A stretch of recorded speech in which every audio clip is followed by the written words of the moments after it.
28 अप्रैल 1988 की दोपहर तकरीबन 1 बजे हवाई में अलोहा एयरलाइंस की फ्लाइट 243 अपनी परवाज भरने के लिए तैयार हो रही थी। ये एक बहुत ही खूबसूरत दिन था। धूप चमक रही थी और ज्यादातर लोग यहाँ छुट्टियां मनाने आए थे।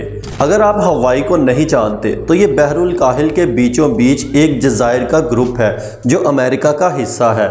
ये बहुत खूबसूरत जज़ायर है और इनका दारुल हुकूमत होनोलुलु है। ये फ्लाइट होलो से होनोलुलु जा रही थी। होलो हवाई का सबसे जनूबी जजीरा है, लेकिन फासला ज्यादा नहीं था। सिर्फ 35 मिनट की फ्लाइट थी। ये एक मामूल की परवाज थी। अलोहा एयरलाइंस एक मुकामी एयरलाइन है जो मुख्तलिफ जज़ायर को आपस में जोड़ती है। चूँकि ये फासले बहुत छोटे थे, ये जहाज़ सुबह से पहले ही 8 बार परवाज कर चुका था। ये 3 मुख्तलिफ राउंड ट्रिप्स कर चुका था, लेकिन ये कोई गैर मामूली बात नहीं थी। ऐसे जहाज़ों के लिए ये बिल्कुल आम सी बात है। सब कुछ मामूल के मुताबिक चल रहा था। मुसाफिर सवार हो रहे थे। फ्लाइट के दरवाजे बंद किए जाते हैं और ठीक 2:01 पर यह फ्लाइट परवाज भर लेती है। लेकिन एक गैर मामूली बात यह हुई कि जब एक मुसाफिर तैयारे में सवार हो रही थी तो इसके अंदर दाखिल होने से पहले तैयारे के पहलू में देखा कि जहाज के ढांचे पर मुख्तलिफ शीटें लगी हुई थी जो किसी चीज से जुड़ी हुई थी। इनमें से एक शीट में थोड़ा सा क्रैक नजर आ रहा था, लेकिन इसने ये बात किसी को नहीं बताई। इसने सोचा कि कोई फर्क नहीं पड़ता, इतनी मशहूर एयरलाइंस है, ये तैयारा रोजाना उड़ान भरता है, इसका बाकायदा मुआयना होता ही होगा। अगर कोई मसला होता तो ये जरूर देख लेते। ये एक मामूली सी गलती हो गई, लेकिन ये गलती कितनी बड़ी बनने वाली थी इसका किसी को भी अंदाजा नहीं था। जहाज की परवाज भरने के सिर्फ 10 से 15 मिनट बाद ही एयर होस्टेस ट्रॉली लेकर आती हैं और मुसाफिरों को मशरूबात पेश करती हैं। सीट बेल्ट्स का निशान अभी तक नहीं हटाया गया था, क्योंकि आमतौर पर यह तब ही हटाया जाता है जब जहाज अपनी सेविंग स्पेस में पहुंच जाता है। इस फ्लाइट के लिए सेविंग स्पेस 24,000 फीट था। जहाज में 3 एयर होस्टेस थीं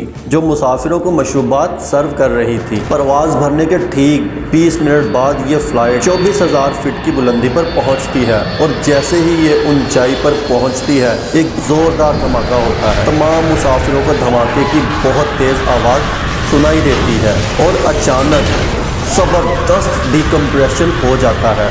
लोगों को सांस लेने में दुश्वारी होने लगती है और चारों तरफ सामान हवा में उड़ने लगता है। सूरत हाल भी शदीद उलझन और खौफ पैदा हो जाता है कि आखिर क्या हो रहा है। कुछ मुसाफिर जब अपने इर्द गिर्द देखते हैं तो इन्हें नज़र आता है कि जहाज़ की छत और दीवारें गायब हो चुकी हैं और ऊपर खुला आसमान है। हकीकत में हुआ ये था कि जहाज के इब्तदाई हिस्से का तकरीबन 35 मुरब्बा मीटर का टुकड़ा टूटकर अलग हो चुका था। आमतौर पर तैयारों के अंदर केबिन्स में हवा को हमेशा दबाव में रखा जाता है ताकि हम आसानी से सांस ले सकें। 24,000 फीट की बुलंदी पर फिजा का दबाव बहुत कम हो जाता है और हवा पतली हो जाती है।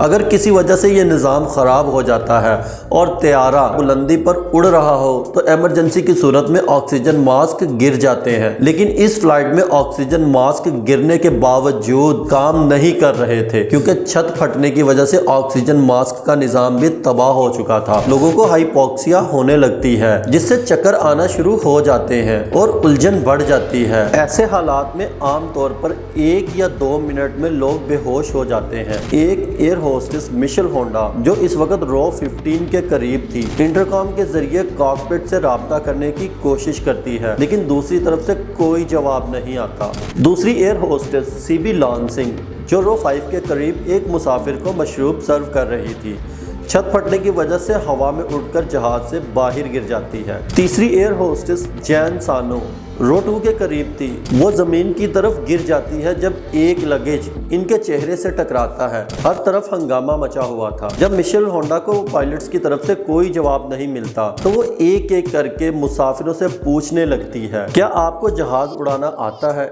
इस सवाल से मुसाफिर और खौफजदा हो जाते हैं कि शायद ये पायलट्स भी जहाज में नहीं रहे, और अगर पायलट्स नहीं हैं तो हम सब लोग गिरकर तबाह हो जाएंगे। जैन के सर से खून बहना शुरू हो चुका है। कुछ ही मिनट यहाँ पर बाकी है, जिसके बाद ये तमाम मुसाफिर बेहोश हो जाएंगे और मारे जाएंगे। तकरीबन 500 किलोमीटर फी घंटा की रफ्तार से हवाएं चल रही है। आंखें खोलना मुश्किल हो रहा था और दर्जा हरारत -45 डिग्री सेल्सियस है। इस बुलंदी पर अगर ऑक्सीजन किसी तरह मिल भी जाए तो इस सर्दी में ज़्यादा देर तक जिंदा रहना मुमकिन नहीं। हवाई एक ट्रॉपिकल जगह है जहां लोग बीचेस और जंगलात को देखने जाते हैं। यहाँ कभी बर्फ़ नहीं पड़ती, लिहाजा कोई भी मुसाफिर इस दर्जा हरारत के लिए तैयार नहीं था। मिशेल होंडा अकेली एयर होस्टेस है जो बेहोश होने से बची थी। पायलट को बार बार राब्ता करने की कोशिश कर रही थी, लेकिन कोई जवाब नहीं आता। इस तमाम खतरे के दरमियान एक अच्छी खबर ये थी कि पायलट्स हकीकत में जिंदा थे, और जिंदा ही नहीं बल्कि पायलट्स मुसाफिरों से कहीं ज्यादा बेहतर हालत में थे। इनका ऑक्सीजन मास्क खुशकिस्मती से काम कर रहा था। कमांड संभाले हुए था पायलट जो 44 साल के कैप्टन रॉबर्ट शांस थे, जो 11 साल से अलोहा एयरलाइंस के लिए काम कर रहे थे। इनके साथ 36 साल की फर्स्ट ऑफिसर मैमी टॉम किम थी। जब वो धमाका हुआ था दोनों को एक बड़ा झटका लगा था, और पीछे मुड़कर जब दोनों ने देखा तो इन्हें नजर आया कि जहाज की छत गायब थी और कॉकपिट का दरवाजा भी गायब था। बहुत सारा मलबा चारों तरफ बिखरा हुआ था, लेकिन दोनों फौरी तौर पर काम पर लग जाते हैं। सबसे पहले अपना ऑक्सीजन मास्क पहनते हैं और हालात को समझते हुए एक इमरजेंसी हैंडल करने का फैसला करते हैं। तकरीबन 500 किलोमीटर फी घंटा की रफ्तार से 4100 फीट फी मिनट नीचे उतरता है, लेकिन वक्त का ये खेल सिर्फ तैयारे को थोड़ा सा नीचे लाने तक महदूद नहीं था। इनके लिए एक और बड़ी परेशानी सामने आती है। पता चलता है कि इस हादसे की वजह से जो तैयारे का नोज है, आगे वाला हिस्सा जिसमें वो बैठे हैं, वो थोड़ा सा नीचे चला गया है। सिर्फ तैयारे का जो जमीनी हिस्सा है, इसकी मदद से ही कॉकपिट और केबिन एक साथ जुड़े हुए हैं। अगर ज्यादा देर तक ये ऐसे ही उड़ते रहे तो झुकने पर ये दोनों हिस्से टूटकर एक दूसरे से अलग भी हो सकते हैं। मैमी टॉमकिंस होनोलुलु से राब्ता करती है तो वो फ्लाइट को होनोलुलु में उतारने की बजाय मॉवी में उतारने का बोलते हैं। वो ज्यादा करीब है। वो मावी टावर को राब्ता करके सूरत हाल बताती है। इस वक्त तकरीबन 3 मिनट हो चुके होते हैं जब से तैयारे की छत फटी थी, लेकिन खुशकिस्मती से तैयारा 14,000 फीट पर आ चुका था। इस बुलंदी पर ज्यादातर मुसाफिरों के लिए सांस लेना इतना मुश्किल नहीं था, क्योंकि ये 3 मिनट के अंदर ही हो गया था। ज्यादातर लोग बेहोशी से बच गए और ऑक्सीजन के मास्क का कम से कम इस्तेमाल कम हुआ। मैमी टॉमकिंस मॉम एयरपोर्ट को राब्ता करके कहती है कि वो तमाम इमरजेंसी सर्विसेज अपनी तैयार रखें, कुछ भी हो सकता है। बहुत से फायर फाइटर्स और रेस्क्यू गाड़ियां रनवे पर आकर तैयार रहती हैं। हर कोई इस तैयारे की लैंडिंग करने का इंतजार कर रहा है। तकरीबन 1 मिनट बाद तैयारा 1 लाख फीट की बुलंदी पर आ गया था, लेकिन ये एक और परेशानी सामने आती है।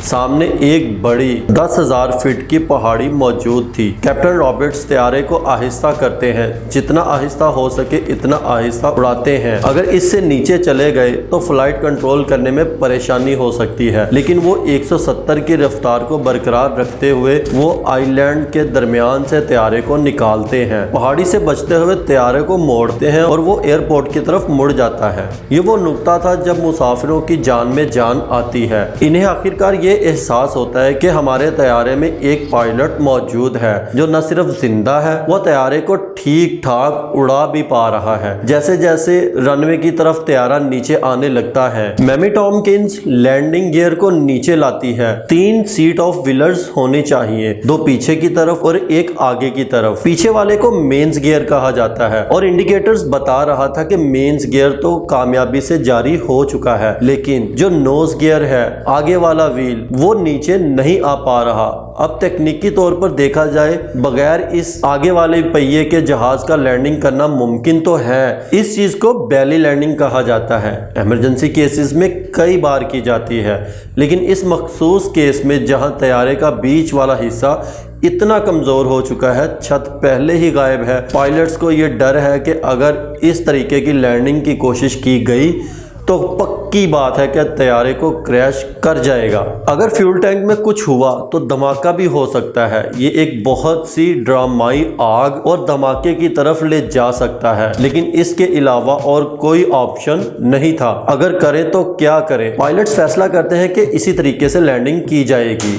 जैसे ही रनवे नजर आता है मुसाफिर लैंडिंग के लिए तैयार हो जाते हैं। कुछ लोग खुदा से दुआएं करने लगते हैं। दूसरी तरफ कुछ लोग अपने आसपास के लोगों से गले मिल रहे थे। शायद ये आखिरी बार हो कि वो एक दूसरे को देख पा रहे हैं। ज्यादातर मुसाफिर अभी भी बहुत खौफजदा थे और इसके पीछे वजूहात भी जायज थी। जैसे जैसे तैयारा नीचे आ रहा था वो Aahista Aahista side to side हिलने लग गया। बाईं जानब जो इंजन है वो फेल हो चुका था। इस इंजन को फौरी तौर पर दोबारा शुरू करने की कोशिश की जाती है, लेकिन अफसोस कुछ नहीं होता। इस वक्त तक रनवे पर मौजूद तमाम इमरजेंसी सर्विसेज तैनात थीं। Fire fighters, ambulances, allocation team में हर कोई बदतरीन सूरत हाल के लिए तैयारी कर रहा था कि किसी तरह नुकसान को कम से कम किया जा सके। पायलट्स मावी नारों से कहते हैं, हमें आपके पास जितनी भी इक्विपमेंट है सबकी जरूरत है। इसी दौरान रनवे पर खड़ा हुआ एक शख्स तैयारे को बैनल से देख रहा था कि इसी वक्त उसे नजर आता है कि हकीकत में नोज गियर कामयाबी से रिलीज हो चुका है। तैयारे को